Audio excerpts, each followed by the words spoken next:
आज के वीडियो में हम 12th का first chapter electric charge and electric field देखेंगे। चैप्टर 1 है क्लास 12th का विद्युत आवेश एवं विद्युत क्षेत्र। इसका सबसे पहले हम इसका सिलेबस देख लेते हैं।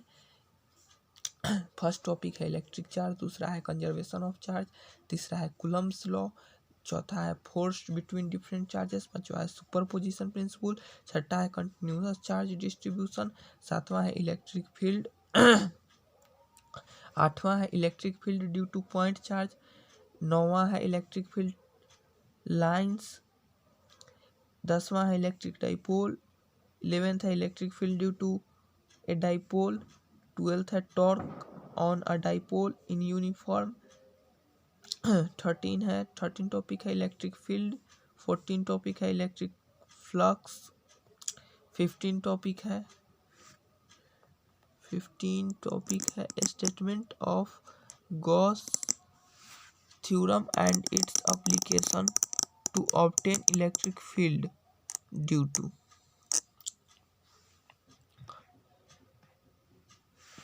16 टॉपिक है इन्फिनिटली लॉन्ग स्ट्रेट वायर।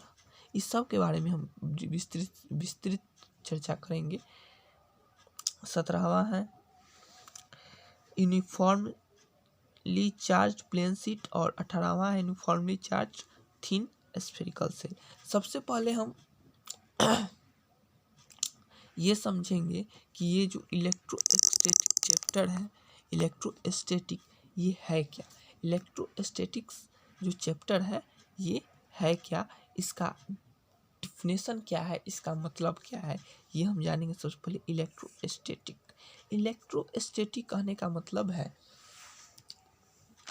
कि इसमें इलेक्ट्रोस्टैटिक कहने का मतलब है कि इसमें जो चार्ज होगा, चार्ज देखिए चार्ज भी आगे हम लोग पढ़ेंगे, जैसे चार्ज आगे हम लोग पढ़ेंगे, लेकिन इसमें थोड़ा सा जो चार्ज होता है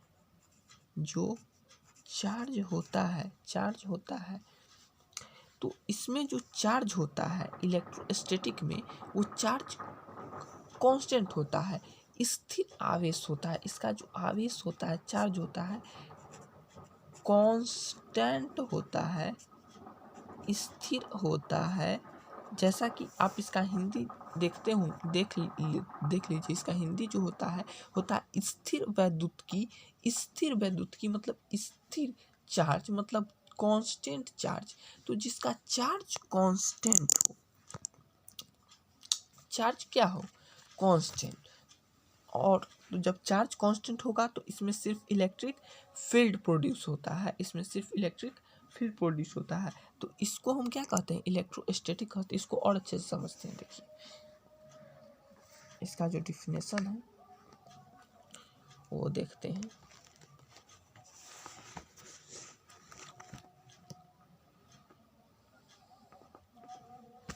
देखिए भौतिकी का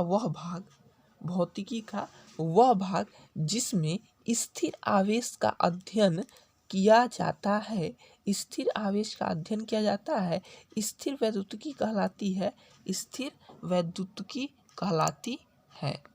क्या कहलाती है, स्थिर वैद्युतिकी। इसमें सिर्फ विद्युत क्षेत्र उत्पन्न होता है और इसका जो खोज है वो मिल्टस के थेल्स के द्वारा हुआ था। थेल्स एक वैज्ञानिक है और मिल्टस जगह का नाम है। ठीक, तो जिसमें हम सिर्फ चार्ज के बारे में पढ़ेंगे, चार्ज के बारे में जानेंगे कि चार्ज पॉजिटिव होता है, पॉजिटिव चार्ज होता है, एक निगेटिव चार्ज होता है। ये पॉजिटिव चार्ज होता है, निगेटिव चार्ज होता है, एक दूसरे को अट्रैक्ट करता है। समान चार्ज वाला जो है, समान चार्ज वाला एक दूसरे को रिपेल करता है। लेकिन जो डिफरेंट चार्जेस एक दूसरे को अट्रैक्ट करता है। तो फिजिक्स की वह भाग जिसमें चार्ज के बारे में, स्टेट कांस्टेंट चार्ज के बारे में अध्ययन किया जाता है, तो उसी को क्या कहते हैं, इलेक्ट्रोस्टैटिक्स। इस पूरे चैप्टर में आपको बस चार्ज के बारे में पढ़ना है। अब देखते हैं, अब आता है इलेक्ट्रिक चार्ज। की भाई इलेक्ट्रिक चार्ज किसको कहते हैं, चार्ज कहते किसको हैं? तो देखिए चार्ज कहते किसको हैं? तो चार्ज जो होता है इलेक्ट्रॉन के प्रवाह को चार्ज कहते हैं, इलेक्ट्रॉन के प्रवाह को चार्ज कहते हैं। अब देखिए इस बात को हम आपको समझाते हैं कि इलेक्ट्रॉन के प्रवाह को हम चार्ज कैसे कहते हैं। देखिए आप देखिए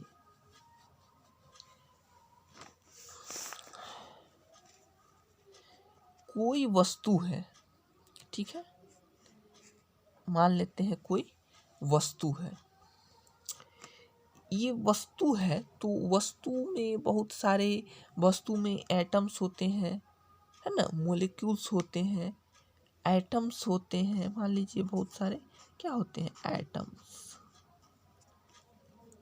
क्या होते हैं, एटम्स। एटम्स में क्या होते हैं, न्यूक्लियस। अच्छा, न्यूक्लियस में क्या होते हैं, न्यूक्लियस में क्या होते हैं, तो इसके जो बाहरी है यहाँ इलेक्ट्रॉन होता है और इसके अंदर जो है, अंदर में प्रोटॉन प्लस न्यूट्रॉन होता है, अंदर में प्रोटॉन प्लस न्यूट्रॉन होता है। देखिए और जो ये इलेक्ट्रॉन है, तो जब ये इलेक्ट्रॉन, ये दूसरा वस्तु, अगर इससे इलेक्ट्रॉन इसमें ट्रांसफर हो जाए, अगर इसमें से एक इलेक्ट्रॉन अगर इसमें ट्रांसफर हो गया, तो मतलब इस पे अगर इससे निकला तो इस पे चार्ज आ जाएगा और इसमें अगर इलेक्ट्रॉन एंट्री लिया तो इसमें भी चार्ज आ जाएगा। चूंकि देखिए इससे निकला है तो इसलिए इस पे क्या आ जाएगा, तो पॉजिटिव चार्ज। इसकी भी चर्चा हम आगे करेंगे, इसकी डिटेल चर्चा आगे करेंगे, लेकिन अभी हम थोड़ा सा बताते हैं। तो पॉजिटिव चार्ज, और ये लिया तो लेने वाला क्या होता है, देखिए कभी इसको ऐसे आप याद रखिए कि लेने वाला ऋण 1, लेने वाला ऋण 1 और देने वाला धन 1, देने वाला धनवान। तो इसलिए जो देगा, जहाँ से इलेक्ट्रॉन निकलेगा उसको हम पॉजिटिव कहते हैं, उसको हम पॉजिटिव कहते हैं, और जो इलेक्ट्रॉन लेगा उसको हम निगेटिव कहते हैं, उसको हम निगेटिव कहते हैं। इसको ऐसे याद रखना है कि जो लेता है, जो देता है वो धनवान और जो लेता है वो ऋणवान, जो लेता है वो ऋणवान।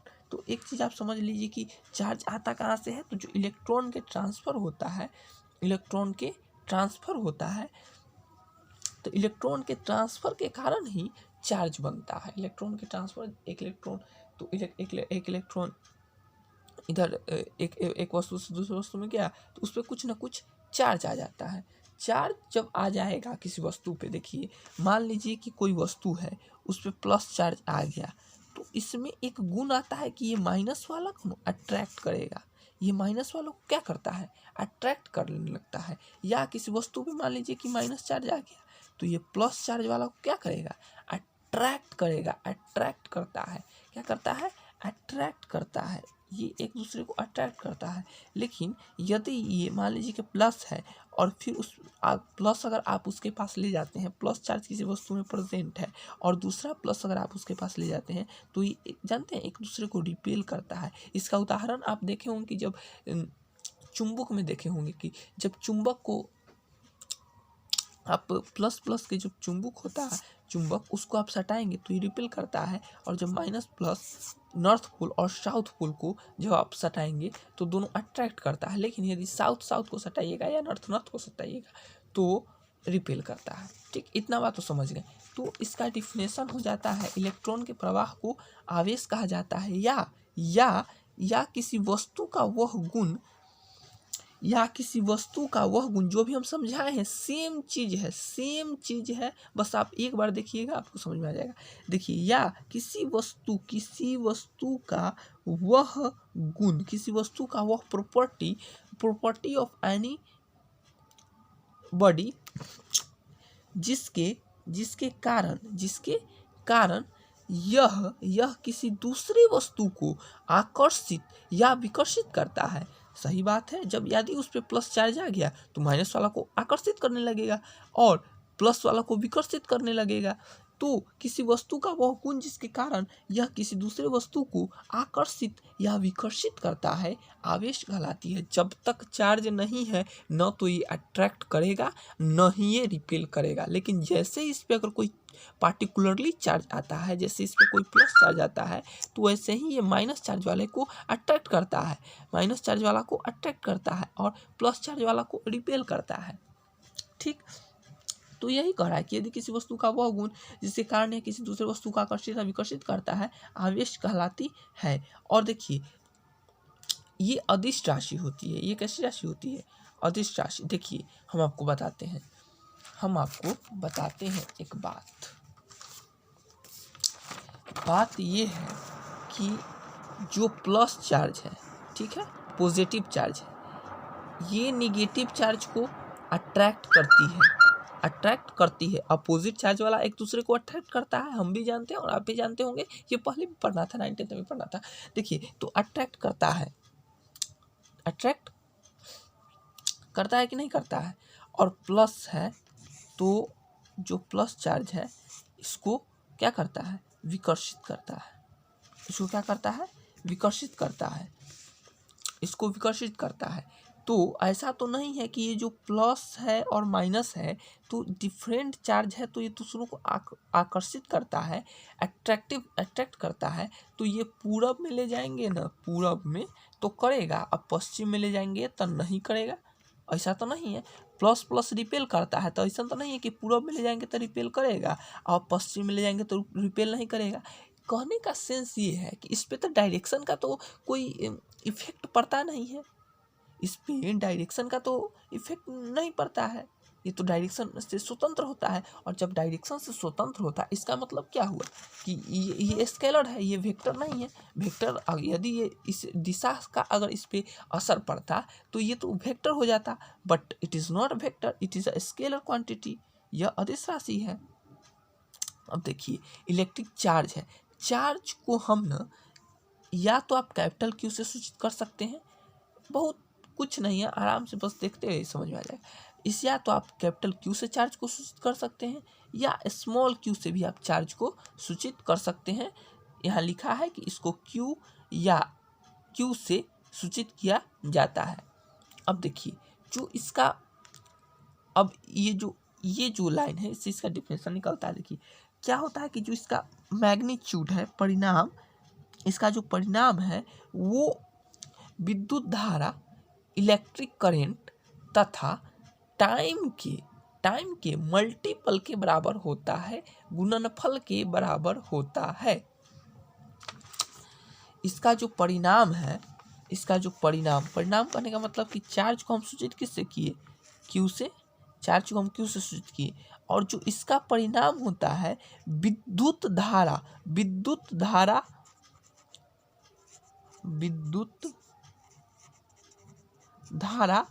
और समय के गुणनफल के बराबर होता है। विद्युत धारा और समय के गुणनफल के बराबर होता है। जो इसका परिणाम होता है, चार्ज का परिणाम, वो विद्युत धारा और समय के गुणनफल के बराबर होता है।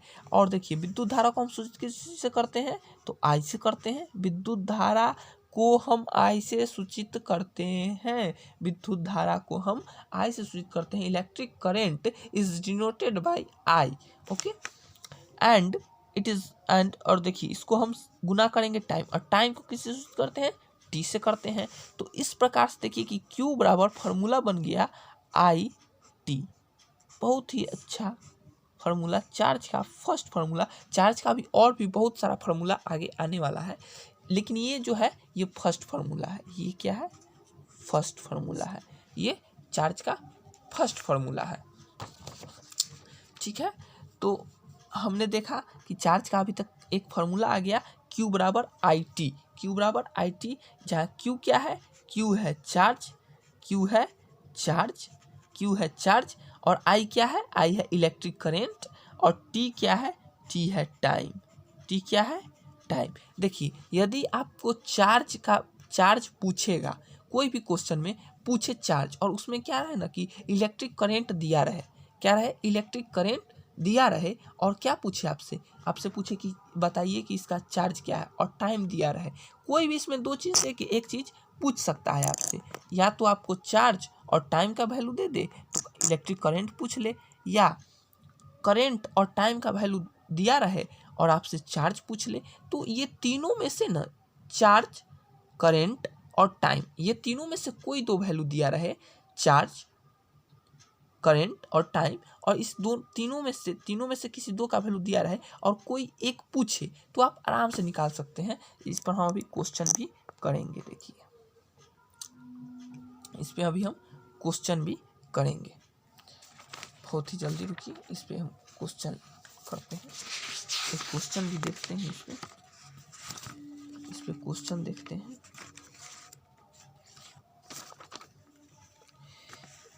देख लीजिए, मान लेते हैं, देखिए मान लेते हैं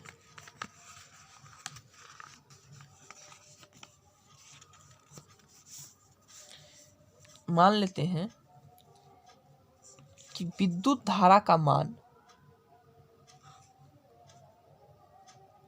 नहीं, सबसे पहले विद्युत धारा का बाद में करेंगे, इस टाइप का, पहले इस टाइप का कर लेते हैं। पहले मान लीजिए कि आपको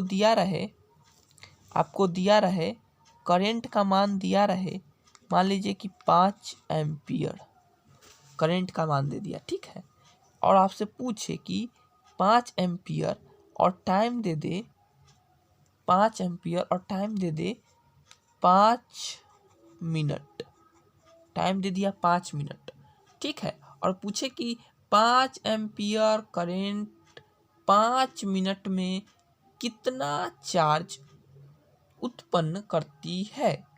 चार्ज का आपसे वैल्यू पूछे, charge it means Q, it means charge पूछे, और आपको दे क्या दिया, करंट दे दिया, करंट जिसको हम आई से सूचित करते हैं, और टाइम दे दिया मिनट में दे दिया। लेकिन देखिए, न्यूमेरिकल बनाने में हम करते क्या है कि सब चीज़ को ना एक सिस्टम में लिखते हैं।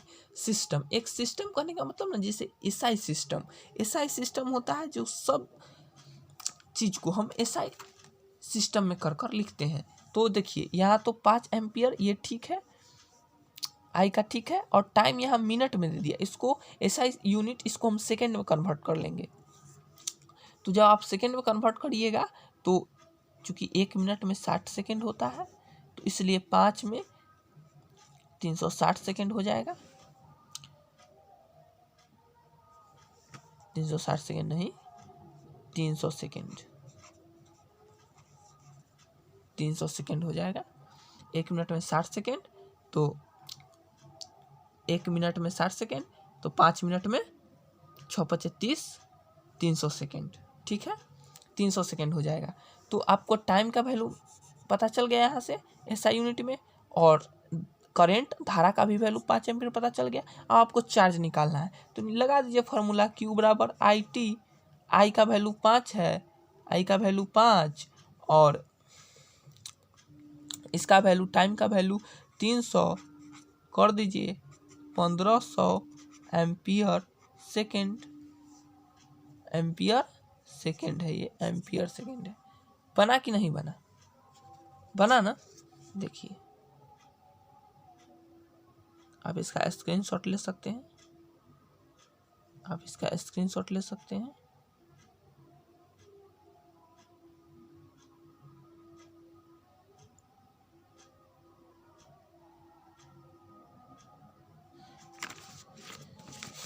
ठीक है। तो दोस्तों, हमने आज तक यहाँ तक किया। सबसे पहले हमने इसका अथी देख लिया कि इसका सिलेबस क्या है, उसके बाद इलेक्ट्रोस्टैटिक देखें। इलेक्ट्रोस्टैटिक इसको कहते हैं, तो भौतिकी का वह भाग जिसमें स्थिर आवेश का अध्ययन किया जाता है। स्थिर वैद्युतिकी कहलाती है, इसमें सिर्फ विद्युत क्षेत्र उत्पन्न होता है और इसका खोज मेल्टस के थेल्स के द्वारा हुआ था। उसके बाद हम जाने की इलेक्ट्रिक चार्ज किसको कहते हैं, तो इलेक्ट्रॉन को प्रवाह को कहते हैं, या किसी वस्तु का वह गुण जिसके कारण या किसी दूसरे वस्तु को आकर्षित या विकर्षित करती है, इसको भी आवेश कहलाती है। यह एक सदिश राशि है, स्केलर क्वांटिटी है, इसको क्यू से सूचित करते हैं, और इसका परिणाम विद्युत धारा और समय के गुणनफल के बराबर होता है। और इस पर हमने एक फार्मूला डेवलप किया, Q बराबर IT, और इस पे एक न्यूमेरिकल भी किया। अब हम आगे का टॉपिक आगे के वीडियो हम फिर लाएंगे। ये लेक्चर 1 था, और भी लेक्चर्स इस पे हम लेकर आएंगे आपके लिए। लेकिन इससे पहले आपने अभी तक अगर हमारा चैनल लाइक, शेयर और सब्सक्राइब नहीं किया है तो प्लीज़ मेरे चैनल को सब्सक्राइब कर दें, लाइक और शेयर करना ना भूलें। धन्यवाद।